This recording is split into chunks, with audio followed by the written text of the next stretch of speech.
to Solo Saturday. I'm your host, Jonathan Moody. This is part of Indie Film Cafe, as you know. Basically, I'm doing a solo show apart from what our normal show is and everything.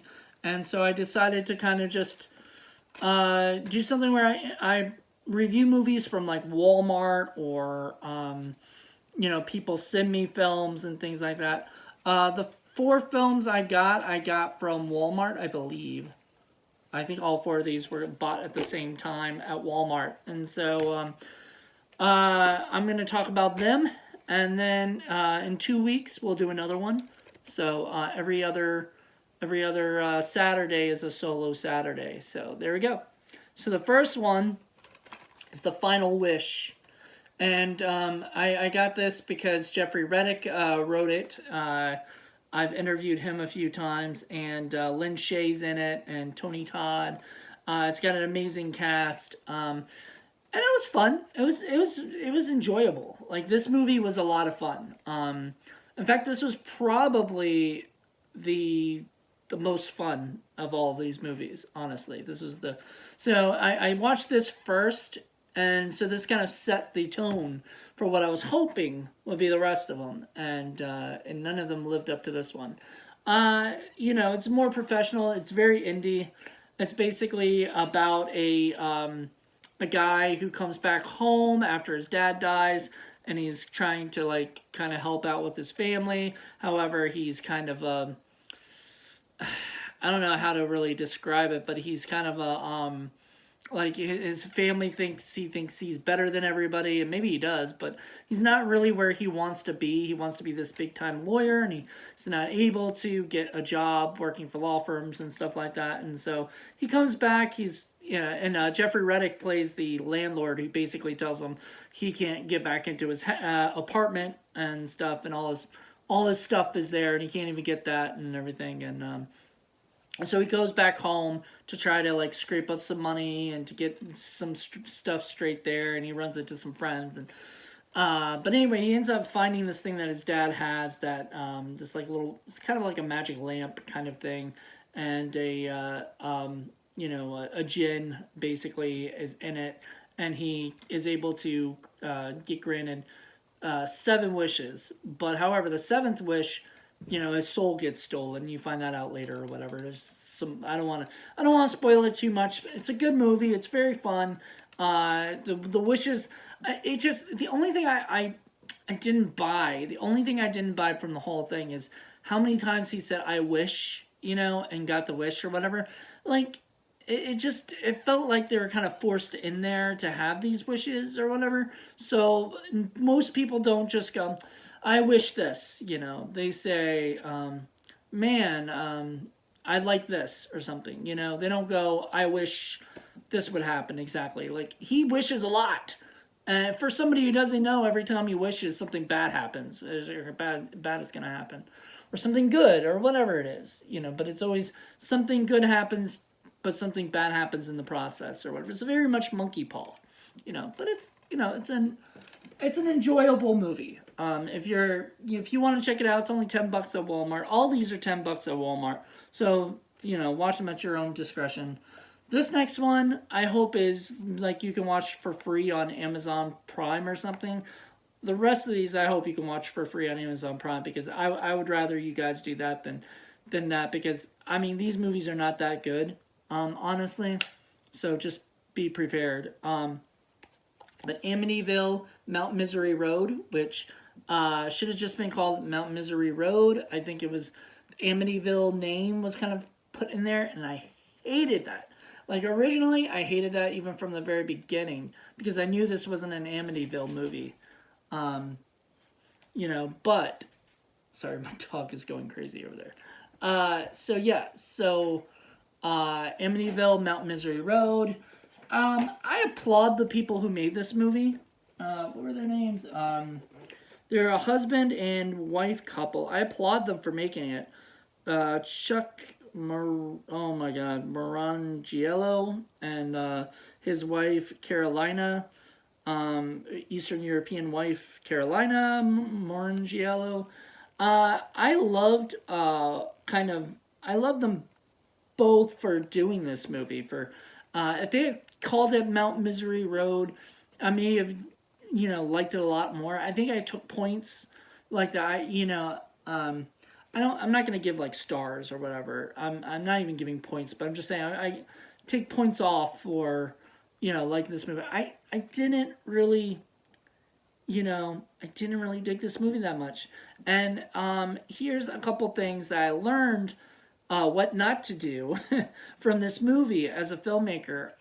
First of all, if you're gonna tell one thing, like, so you're gonna have somebody say stay away from something, don't do it twice. Once is enough. This movie had it twice. They met this guy that told them, yeah, oh, don't go to that place. That's a bad place to go to, and that's enough. But I guess they ran out of ideas of what to do next, so when they went to New York, they met up with a guy who basically gave them the same spiel: don't go to that place. And what do? They go to it. Oh, well, we're here. We might as well go. I mean, what was the point of that scene if nothing is going to come from it? And so that was one thing I learned from that. Another thing I learned from it is basically if you're going to make a movie about found footage, there's two things that you cannot do in a found footage movie. First, you can't have a dream sequence, because this movie is like half found footage, half like regular movie and everything. And it's kind of like upsetting. Like, you can't tell like what's going on exactly like that. Like, you can tell that these people are just making making it happen like that. So it's just so frustrating. Frustrating of a movie. The other thing I forgot to mention is, if you're gonna have a found footage film, let something happen. This felt like worse than the Blair Witch Project. The ending to this movie just was atrocious, because it was boring up until then, and then when they have it, I mean, it's frustrating. Did not enjoy that movie that much. Kind of figured I wouldn't, from what reviews had said and stuff. It didn't get great reviews. I bought it because the two filmmakers are from Tampa or something, and I wanted to give them, this is their first movie. I mean, they went out and they made a movie. That is freaking amazing. I'm not going to knock them for making the movie. I'm hoping that their next movie that they do, and I want them to make a next movie, and I will buy their next movie. I guarantee you, I will buy it. If they put out another movie, just don't make Mount Misery Road 2, please. Like, just do something else. Do something new. Don't do a found footage movie. Do something cool. I'll watch it. Definitely. I'm just not a big found footage fan anyway, so that movie I don't think was gonna, like, rock my world to begin with. Alright, another movie that didn't rock my world, Tooth Fairy. So this is a British movie, which these next two are both British movies. And I should have been warned. The one of the writers of this film, or the writer of the film, let me see. I think it was, Shannon Holiday. She had done a movie that I had watched earlier called Mandy, the Haunted Doll. And just like Mandy, I wasn't a fan of this movie necessarily. It was too boring. This movie was too boring. Basically, I'll give you kind of a heads up about this. This is a Tooth Fairy movie. I mean, it's like, what if the Tooth Fairy are real and the Tooth Fairy was coming out to kill you instead of, or basically, she's here to collect, I don't know what she's here to collect.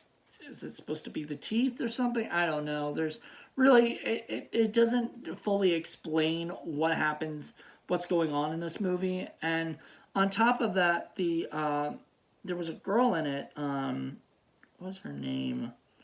If I see it, I'll probably know. There was this, I think it was Claire Maria Fox. I want to say that. It's not that Lucia Edwards, but I think Lucia is a guy. I can't tell. but Claire Maria Fox, I think it is, and she was supposed to play the mother in it, and she was like I think she was younger than the woman playing, supposed to be playing her child and stuff, or whatever, her daughter. It was, and I think I saw in the behind the scenes that they were trying to cast that part and they couldn't figure it out, so they thought we'd just make her have gray hair or something, and they didn't. She still had brown hair to me, and she just did not look like, they did not do a good enough job making her look like the mother. I was very unimpressed by that. The whole movie was just very boring, and when it did have the action, I just still didn't understand what was going on exactly. And I don't give me, don't quote me on this, but I don't think there was any subtitles in this movie. And that really, for a movie that has, you know, British characters saying stuff, I need subtitles because they have really strong accents. So I was not impressed. I was not impressed by the movie. I just thought it was kind of bland and boring. The people who made it, though, I'll give Louisa Warren credit. She made, I mean, she went out and she shot a movie that she thought was, interesting enough. I wasn't that into it. However, she's gone on to do other things too. I believe she's doing like Vikings versus Scarecrow or something, and she did like a Scarecrow series, like Bride of Scarecrow stuff. Like I'm actually interested in watching those.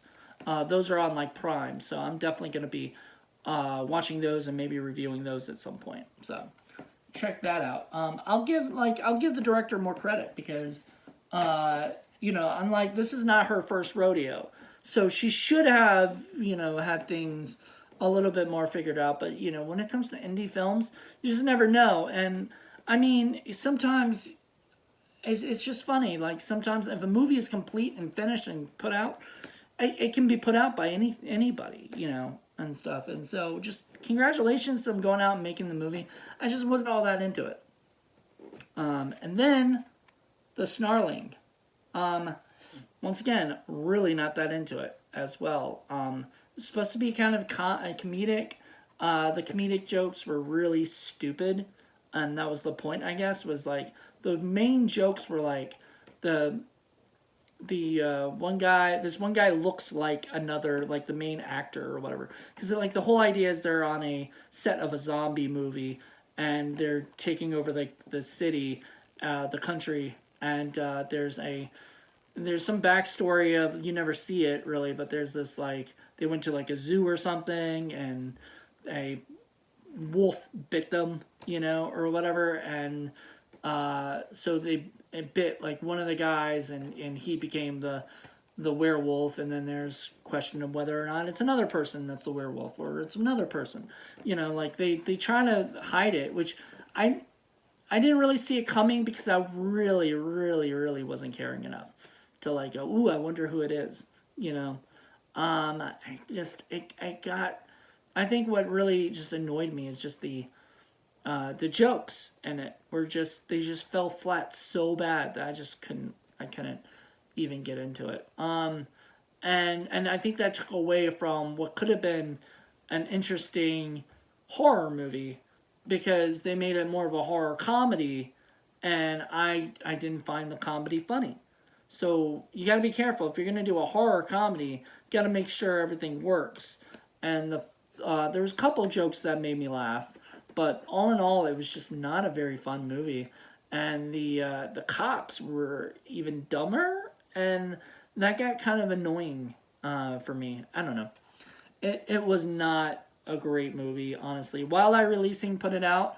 I'm very glad that they did. Like I said, for all of these guys, like I think ITN did almost all the other ones.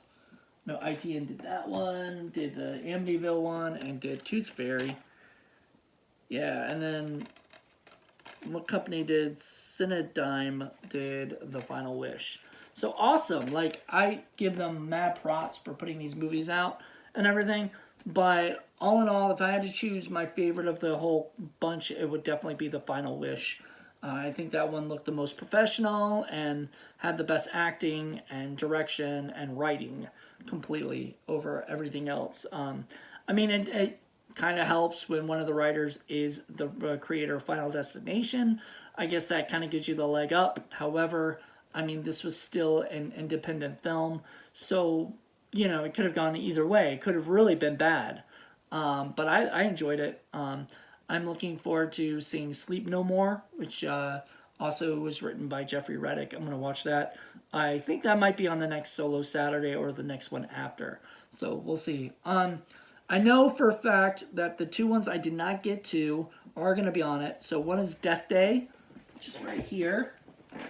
And my friend Phil gave me a copy of his film, Burglar from Hell. So it's an old shot and video film. And he sent me a screener for that. So I'll definitely be watching that on the next one as well. So prepare for those in 2 weeks. So, well, that was it. I guess this is just my little reviews of these four movies that I watched. I thought I could watch more movies, but I've got Boar, which I'm going to be watching from Shudder and reviewing for Horror, Blood, and Coffee, and I've got a bunch of other things to watch. I want to do stuff for Blu-ray Hunter, so I'm going to watch some Blu-rays pretty soon and review those as well. So just prepare for all that. And I think I'm not sure if Paul's going to be doing his own solo kind of thing. It will not be called Solo Saturday. It'll probably be the Moo Cow movie reviews that he's been doing before.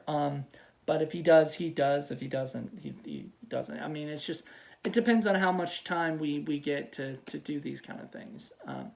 But anyway, thank you guys for checking this out. I hope you enjoy it. And check back in 2 weeks for another Solo Saturday. Bye.